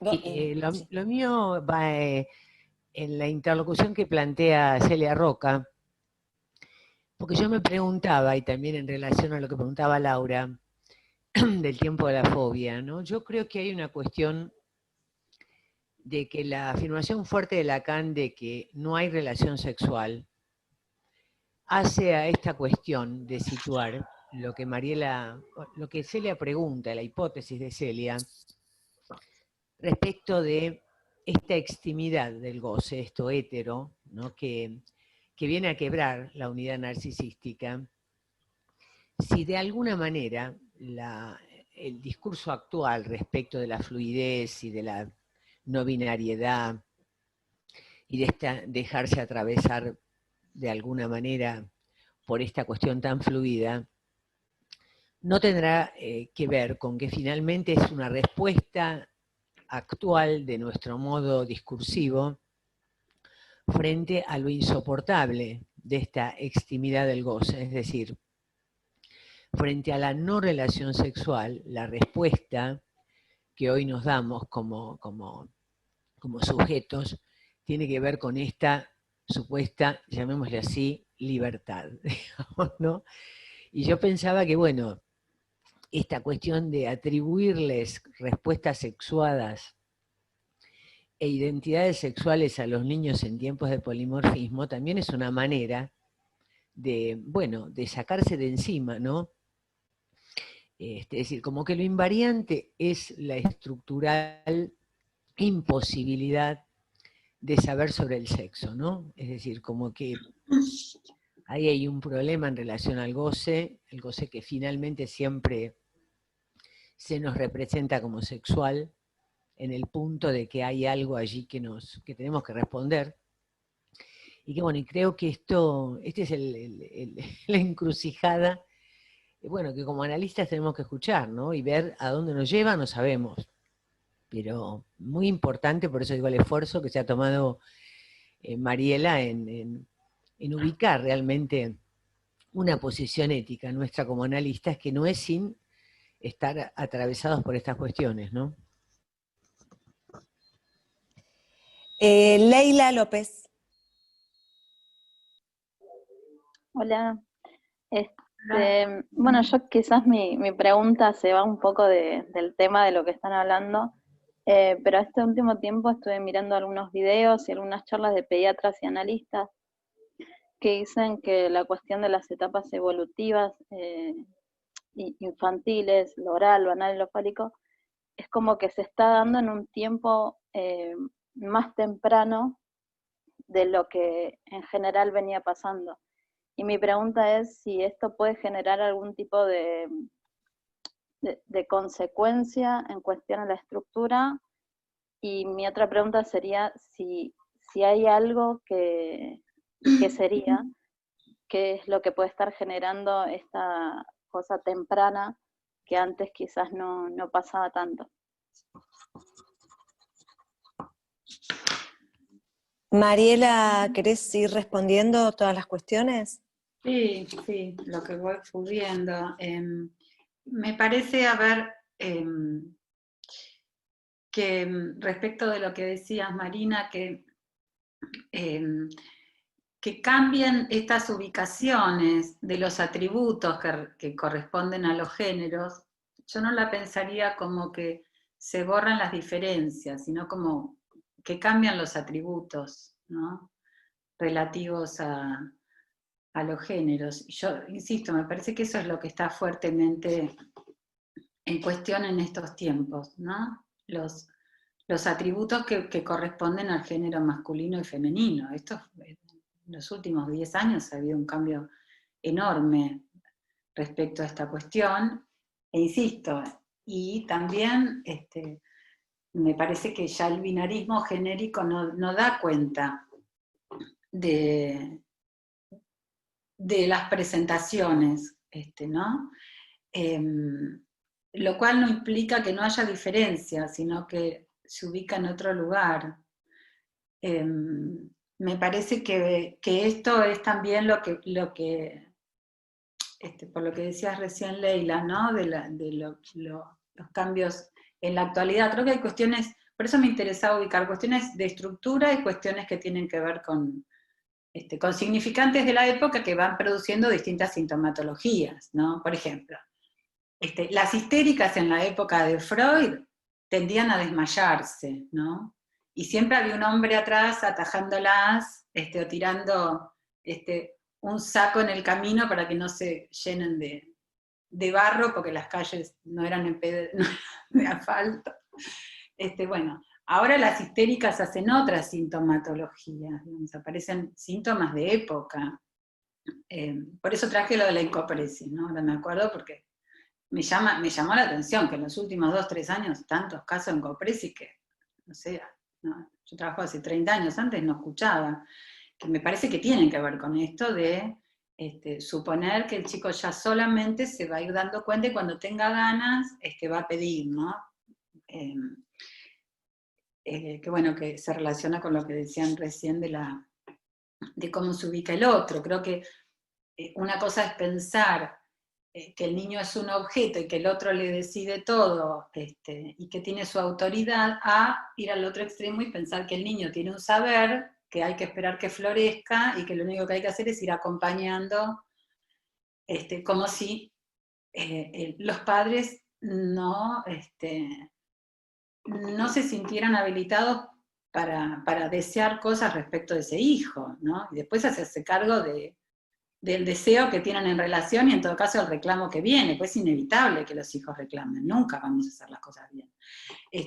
Bueno, esto tiene que ver con la fobia, ¿no? Me parece que la fobia es un tiempo del armado del cuerpo, es un tiempo, bueno, lo ubica Lacan claramente, ¿no? Porque, digamos, nunca funciona perfectamente, nunca opera perfectamente la función del padre real, transmitiendo la castración y ubicando que todo es imposible, ¿no? Siempre falla quien encarne ahí, porque el otro no existe, son pobres personas que van encarnando funciones como pueden, ¿no? Entonces, nunca esta función se cumple plenamente, entonces siempre va a haber, digamos, me parece que siempre va a haber una falla ahí, y entonces la fobia es un tiempo de la infancia, en el sentido de que es un tiempo en donde es un llamado al Padre Real para que cumpla esta función, y se ubica el peligro en algún lugar que organiza, ¿no? La fobia organiza por eso, porque el peligro se circunscribe frente a la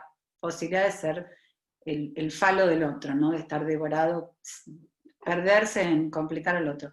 Pero a su vez, siguiendo lo que plantea Lacan en la Conferencia de Ginebra, entiendo que hay un tiempo en la infancia en donde el goce irrumpe, y es necesario que digamos, que esto que irrumpe, como decía antes, quebrando la pantalla, rompiendo el cuerpo, pueda anudarse. Y la fobia viene ahí a dar cuerpo a este goce que viene de afuera, ¿no?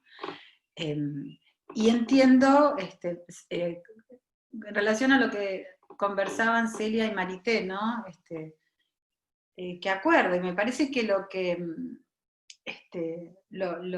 hétero es lo que quiebra la unidad narcisística, ¿no? En ese sentido, por eso digo, lo hétero no creo que esté referido a la oposición de hombre biológico, mujer biológica, ¿no? Sino que es otra cuestión la que está en juego en el encuentro con el otro sexo, no es con el diferente en ese sentido, ¿no? La diferencia creo que está planteada desde que no hay relación sexual, por el hecho de que somos hablantes, la sexualidad no es natural, ¿no? Mariana López tiene la manito, Ingrid. Ah, estaba silenciada.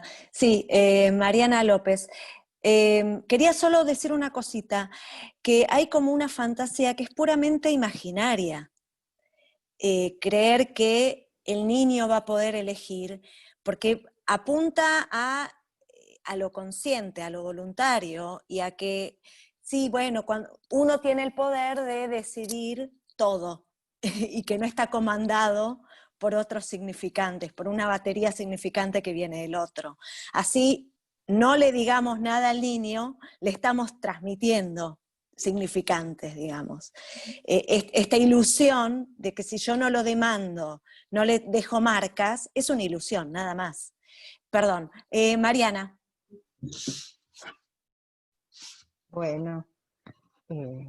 Bueno, genial, otra vez genial. Hola, Mariana. No, ¿cómo te va, Mari?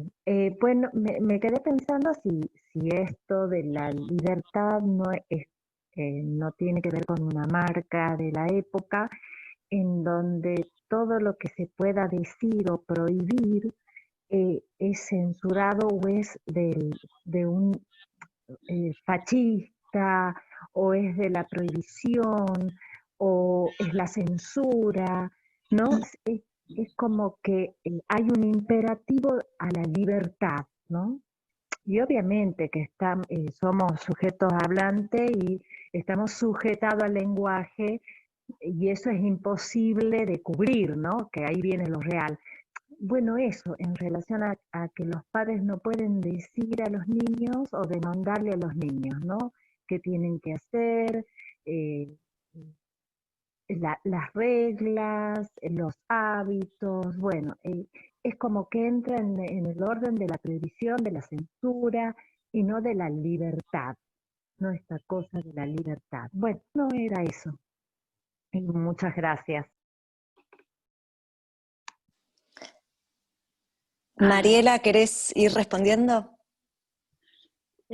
Sí, de acuerdo con lo que vienen diciendo, ¿no? Me parece que los niños, por supuesto, que hablan con sentido, y uno escucha la verdad ahí en lo que traen. Otra cosa es suponer que se hayan apropiado de su palabra y que ésta los comprometa, ¿no?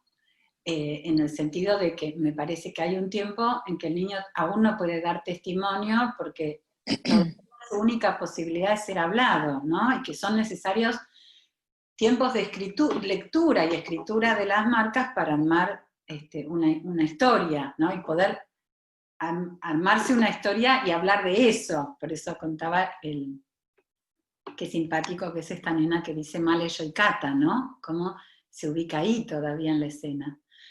Me parece que es necesario un tiempo posterior. Y creo que sí, puede ser una marca de esta época. Por algo yo traía este pequeño comentario de la clínica, ¿no? La cuestión de suponer esta cuestión de la libertad, ¿no? Que es todo un tema, la cuestión de la libertad y de la decisión, que como decía antes, o sea... ¿Puedo comentar algo? Sí, Laura. está tanto este empuje de lo social sobre los niños, ¿no? Que de pronto un niño puede venir y decirte que no le estás respetando los derechos del niño. Esto lo sacó de la escuela, ¿se entiende? Hay cuestiones que empujan permanentemente, que uno después tome la posición que tenga que tomar, es otra cosa. Pero los niños están en esta cuestión de que todo lo pueden, apoyados en el discurso actual, ¿no? Me parece que se ve permanentemente, ¿no? Bueno, y los padres dudan, por eso también creo que también hay tantas consultas de padres también, con esto que vos decís, Mariela, no saben qué hacer con los chicos, pero no saben qué hacer con los chicos desde lo básico, ¿no? Esto que vos decís, decirle que haga caca, ¿no? O no lo haga. Esto nada más quería decir. Sí, me parece que hay una cuestión respecto de la implicación, ¿no? Porque yo siempre digo que no se trata de culpabilizar a los padres, sino todo lo contrario, como de implicarlos en lo que pasa ahí. Pensar que un nene, por ejemplo, de 5 años tiene derecho a elegir su identidad sexual, para mí es una afirmación como simplista, ¿no? Que libera la implicación de quienes están ahí en el lugar, ¿no? Yo digo padres, por eso aviso al principio que cuando hablo de padres no me refiero a mamá y papá, ¿no? Sino a quienes están ahí cumpliendo las funciones. Me parece que cuando se hace cuando se ubica en una nueva nominación, esto, digamos, tranquiliza, porque, qué sé yo, en el caso de lo trans, por ejemplo, no tranquiliza porque se ubica que, bueno, este niño nació en un cuerpo equivocado, entonces tiene que cambiar el nombre y el género para construir otra identidad, ¿no? O construir la identidad verdadera que tiene, ¿no? Inclusive se puede construir ahora un cuerpo anatómico, ¿no? Y me parece que, digo, nuevamente, acá creo que la cuestión es que se identifica, digamos, se identifica el género con el genital, se complica, se hace esa ecuación rápidamente, y a su vez, digamos, se reasigna la anatomía en función del género, porque se identifica el género con el genital, y me parece que se confunde ahí fálico y genital, ¿no? Quedan como ubicados en el mismo plano. Me parece que, a ver, si hubiera una cuestión más, menos normativa respecto a los atributos que corresponden a los géneros, no habría una necesidad respecto de la infancia de tomar decisiones en tiempo de la infancia, por ejemplo, porque si un niño tiene ganas de usar ropas de mujer, por ejemplo, ¿no? ¿Cuál sería el problema, ¿no? De que use la ropa que tenga ganas en ese momento, ¿no? Tal vez eso después se arma como un juego, a lo mejor no, pero me parece que la necesidad de ubicar cada cosa en su lugar, como los lugares están cambiando, yo entiendo que lleva a tomar, en ese caso, decisiones apresuradas, ¿no? Anticipando una nominación, por ejemplo. Cuando, si se partiera de que tal vez el binarismo de género no es suficiente en la actualidad, y si, qué sé yo, un chico se quiere vestir con una pollera, con las nenas nunca hay problema, porque si se ponen pantalones a nadie le molesta, pero si un niño se quiere vestir con ropas de mujer, bueno, como decía Marina recién, de los baños, ¿por qué tiene que haber siempre baños de varones, baños de nenas? Digamos, puede haber un único baño, tampoco, ¿cuál es el problema? Creo que es desde una idea binaria que se arma así, ¿no? También respecto de la necesidad de ya rápidamente pasar de un género al otro, ¿no? Yo también varias veces cuento el ejemplo de los indios navajos, ¿no? Que tenían hombre, mujer y los Nadl. Los Nadl eran los que nacían hombres biológicos, pero les gustaban las tareas femeninas, o las mujeres biológicas que les gustaban las tareas masculinas. Entonces estaba prohibida la relación homosexual, pero sí podían estar con un Nadl. Entonces, digamos, si alguien no estaba ubicado, contento, digamos, en la ubicación que le habían asignado, podía ser Nadl. Y bueno, con esta tercera opción genérica, se organizaban socialmente, ¿no? Me parece que acá hay también como una necesidad urgente de definir, ¿no? Y creo que en el tiempo de la infancia es un tiempo de pregunta más que un tiempo de definición, ¿no? ¿Está Nancy lista? Está Nancy, sí. Sí, hola, buenos días a todos. Gracias, Mariela, por la exposición.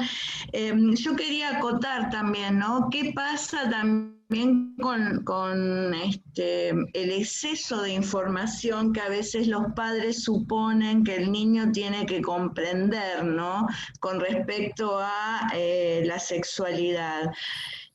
Porque, bueno, me pasó con un paciente de 8 años que estaba viendo videos en YouTube de mujeres desnudas y la mamá le pregunta si estaba excitado porque se le había parado el pito, ¿no? Y él dice, sí, yo realmente fue excitante, y después me dice, aunque en realidad muy excitante no fue, porque después me prohibieron que lo siga viendo, ¿no? O sea,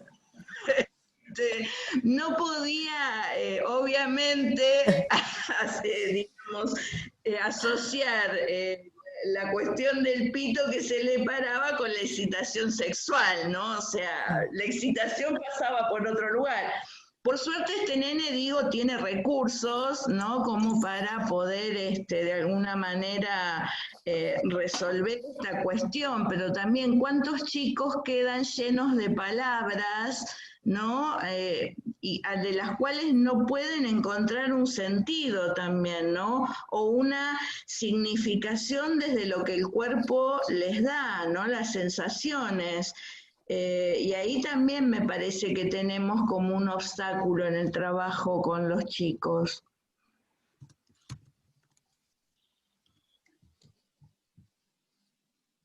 Sí, y quería ver si puedo compartir este video que es de ahora. A ver si me... Voy a intentar. A ver, ¿se ve? Ay, sí. A ver, sí, no yo sé lo veo, si- Ahí está. Mami tiene pito. Mami, no. Papi. Mira lo que tiene. Ella tiene pito. ¿Y papi? Papi tiene pito. ¿Y mami? Mami tiene pito. Mami, no. Mami tiene pito. ¿Qué dijimos? Mami no tiene pito.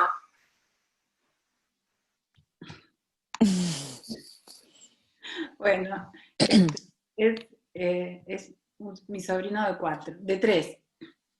Que no había modo, que no siga insistiendo que todo tenía pito, por eso. Es curioso, yo decía cómo hay cuestiones estructurales, ¿no? Que más allá de la información que los chicos tengan, que ahora es facilísimo en un celular acceder a videos, y como recién contaba Nancy, información que le puedan dar los padres, pero cómo esto tiene que anudarse al goce, ¿no? Para que se arme una cuestión imaginaria al respecto, ¿no? Por eso insistía en la cuestión del goce que irrumpe en Juanito, el goce que irrumpe en la pubertad, ¿no? Y cómo las teorías sexuales infantiles son efectos del saber, pero también del saber en relación a los tiempos de la falta, quiero decir, no a la información, sino de la relación al otro, ¿no? De cuál es su relación al otro con mayúscula. Y a su vez de su del goce que domina en ese momento, ¿no? No es solamente la relación al otro, sino la relación y la ubicación respecto del goce. Por eso no es solamente la información lo que está en juego, ¿no? Tal cual como pregunta Marité en el chat, si es posible la educación sexual. Y alguien me pidió información respecto de estas cuestiones antropológicas que conté. Yo le proponía que me escriba, yo pongo acá mi mail, porque no es que tengo acá un texto, pero sí algunas informaciones de lugares donde buscar, ¿sí? Acá lo pongo en el...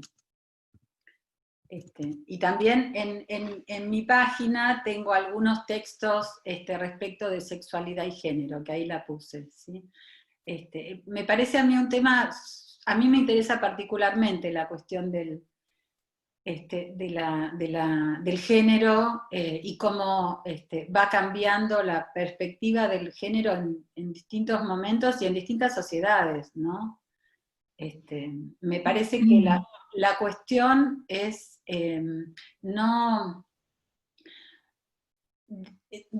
pasar del rápido deslizamiento del género al sexo biológico, ¿no?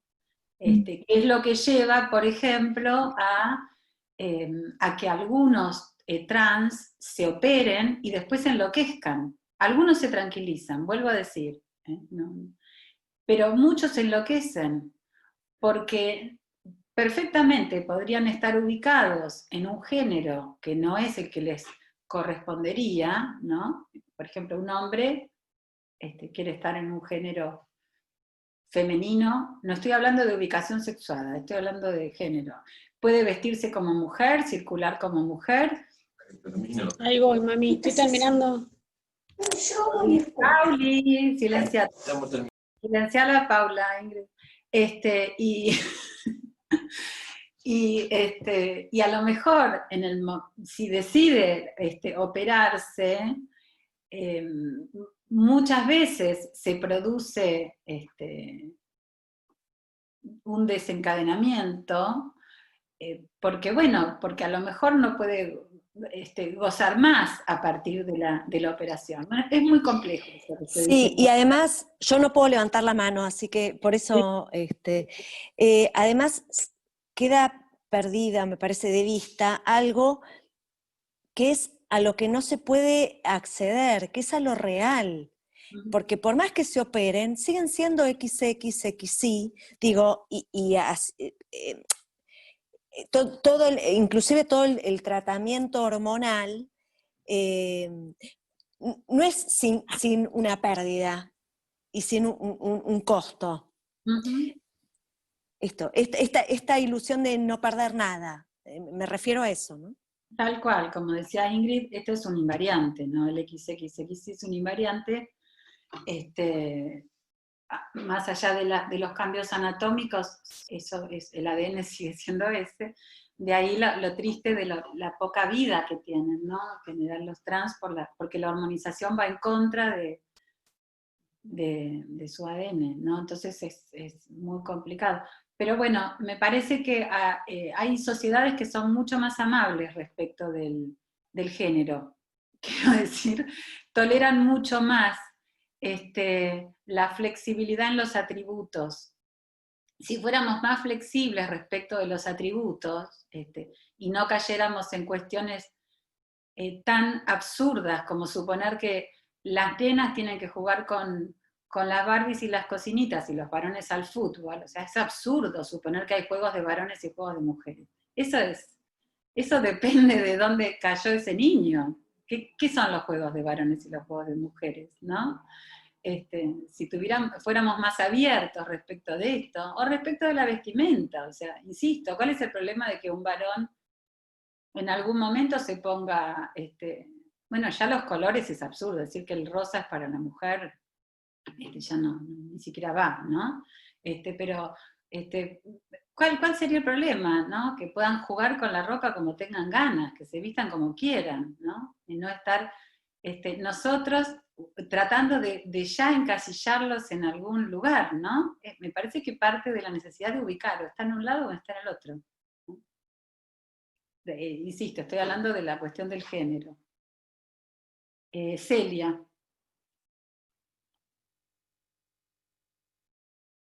Silenciate, Celia. Ahí está, sí, ¿se escucha? Porque parece que... No, quería tomar aunque sea momentáneo, brevemente, la cuestión del retorno del cuerpo, lo voy a llamar así. Porque hablando del tema de las operaciones, los tratamientos hormonales, que incluso a los niños bastante pequeños ya empiezan con los bloqueos hormonales, esta dimensión de ese cuerpo llamado equivocado, en realidad no ocurre de una vez y para siempre. No es que se operó o que bloquearon una vez. Requiere permanentemente corregir, lo estoy diciendo un poco entrecomillado, la corrección de ese cuerpo equivocado, y en algunas situaciones termina en una suerte de inmolación de ese cuerpo, en el sentido de que permanentemente ese cuerpo rechazado a la vez toma una presencia, diría excesiva, porque exige permanentemente la corrección, ¿no? Yo había escrito una vez preguntando, bueno, ¿qué correctivos se le aplican a esos cuerpos equivocados, ¿no? Y termina siendo una presencia sobre la que permanentemente hay que estar interviniendo. Bueno, eso quería un poquito marcar esa suerte de paradoja. Bueno, y acá se armó en el chat toda una cuestión respecto a si la anatomía eso no es el destino, y cómo pensar esta frase de Freud, ¿no? Me parece que sí, que está bueno pensarla. Es que puedo agregar algo, Mariela, es que en realidad cuando uno lee el texto, no se trata de anatomía, se trata del Edipo. Digamos, en todo caso es una anatomía atravesada por la cuestión edípica, no es la anatomía en el sentido natural, de ninguna manera. Podemos igual interrogar eso. Silvia levantó la mano y ya estamos sobre la hora. Silvia. A ver, está silenciada. Ahí está. Ahí está, espera. Sí. No, quería comentar esto último, ¿no? Bueno, yo me quedé con esa frase, pero también la podemos dialectizar a la frase de la anatomía es el destino, ¿no? Pero me refiero a que hay algo imposible.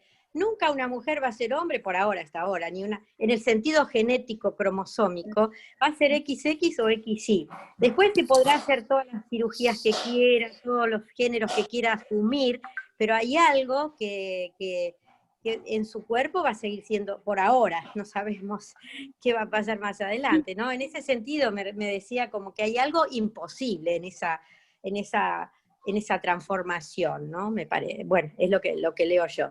Eso nada más, gracias. Sí, por eso Mariela hablaba de posición, que no es lo mismo la posición que los genes. Sí, por supuesto. Por suerte este espacio abre. Y entonces nos quedan un montón de preguntas para leer, para buscar, para pensar. Ya estamos sobre la hora, no sé, Mariela, si querés decir alguna cosa más. No, que lo único que quiero decir respecto de esto es que me parece que hay una posibilidad de ir más allá de la anatomía y del género que fue transmitido, ¿no? Me parece que el psicoanálisis plantea eso. Lo que sí creo es que en tiempos de la infancia esta decisión es apresurada, eso sí lo puedo decir. A ver, ¿qué quiero decir con apresurada? Que me reitero, que hay que ubicar quién está hablando ahí, ¿eh? No estoy hablando de tomar o no tomar la decisión, esto no es un tema que me compete. Hablo de preguntarnos quién está hablando ahí. Bueno, y sí, estoy de acuerdo con lo que dice Ingrid, que este espacio es para preguntarnos, y por suerte los videos quedan, porque yo después los escucho y ahí voy escuchando preguntas que en el momento con tanto estímulo se me pasan, y que es lo que nos va haciendo seguir pensando, ¿no? Y preguntándonos. Bueno, les agradezco muchísimo a todos. Una última cosita quiero decir. Hola Mariela, gracias por...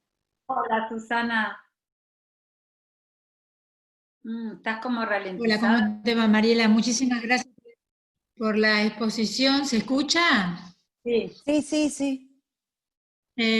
No, con esto que estabas diciendo de las marcas del otro, ¿no? A mí me llevó a recordar el año pasado en una jornada donde se presentó el caso Luana y donde participó parte del equipo que acompañó a la madre, la fotógrafa que era la única que le sacaba fotos. Nacieron mellizos, esta señora tuvo mellizos, 2 varones, pero siempre soñó que iba a tener una nena y un nene.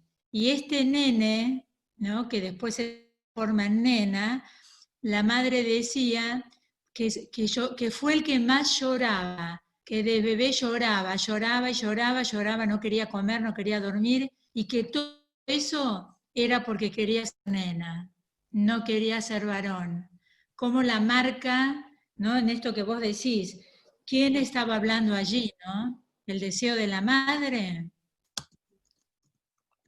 Sí, sí, creo que esto abre todo un campo de preguntas. Sí. Yo hoy no me iba a meter con lo trans, pero bueno, finalmente también hablamos algo de esto. Están escribiendo algo en el chat de la película La Vie en Rose, y justamente el año pasado, fue el año pasado, ¿no? En el CEP participamos, estuve con la doctora Nelly Minchersky, que fue un lujo estar con ella, y justamente trabajamos a partir de esta película. Así que estamos en tema. Bueno, muchísimo. Nos volvemos a encontrar el tercer sábado del mes con las cuestiones familiares y en el ciclo de niños, y nuevamente el primer sábado de octubre. En el tercer sábado de septiembre continuamos con la cuestión de fertilización asistida, que en la reunión pasada hizo una presentación una médica genetista, ¿no?, y obstetra, si no me equivoco. Sí, y bueno, y ahora vamos a ver el abordaje y la lectura que le damos desde la posición psicoanalista. Bueno, muchas gracias, nos vemos. Y el lunes continuamos con Freud.